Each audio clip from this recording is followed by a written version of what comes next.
Welcome to Baz Travels. Loading destination. Simulation starting in 3, 2, 1. To look around, move your phone or tablet.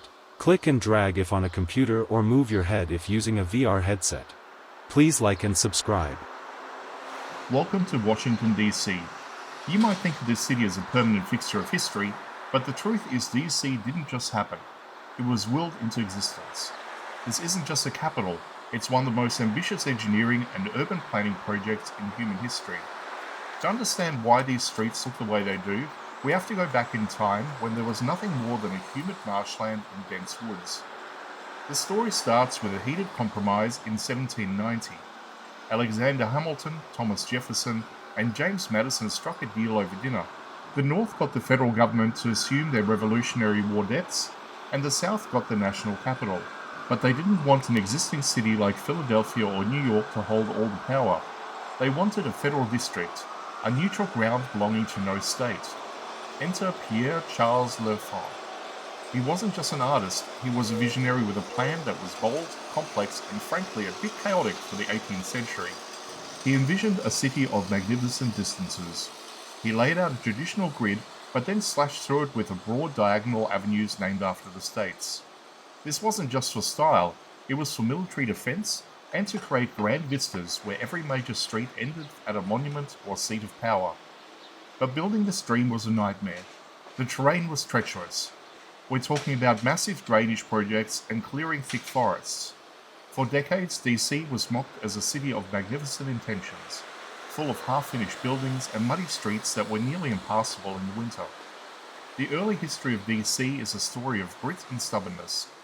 It was a city that looked great on paper, but struggled to exist in reality. Then came the darkest moment of the city's history, 1814. During the War of 1812, British forces marched into the city and set it ablaze. The White House, the Capitol, the symbols of the young nation were gutted by fire. It could have been the end. There were serious talks about abandoning the site entirely and moving the capital inland. But the American spirit took hold. Instead of quitting, they rebuilt, making the structures even more grand and more resilient than before. This era was the first major rebirth of the city. The DC you see today, however, really took shape much later. By the late 1800s, the city had become a bit of a mess. The Grand Canals were essentially open sewers, and the National Mall was cluttered with train tracks and sheds. It took the Macmillan Commission in 1901 to look back at L'Enfant's original vision and finish the job. They cleared the clutter, created the sprawling green spaces we love today, and cemented the neoclassical look that defines the capital. Every stone you see here, from the marble of the Lincoln Memorial to the red sandstone of the Smithsonian Castle, tells a story of a city that was designed to inspire awe. It's a place where the geography is a map of American ideals. As you walk these streets, remember that you are standing on a master plan that took over 2 centuries to perfect. From a swampy backwater to the political nerve center of the world, Washington D.C. is a testament to the power of a vision. This is the heart of a nation, built by design and rebuilt by fire. Welcome to the capital.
Simulation terminated.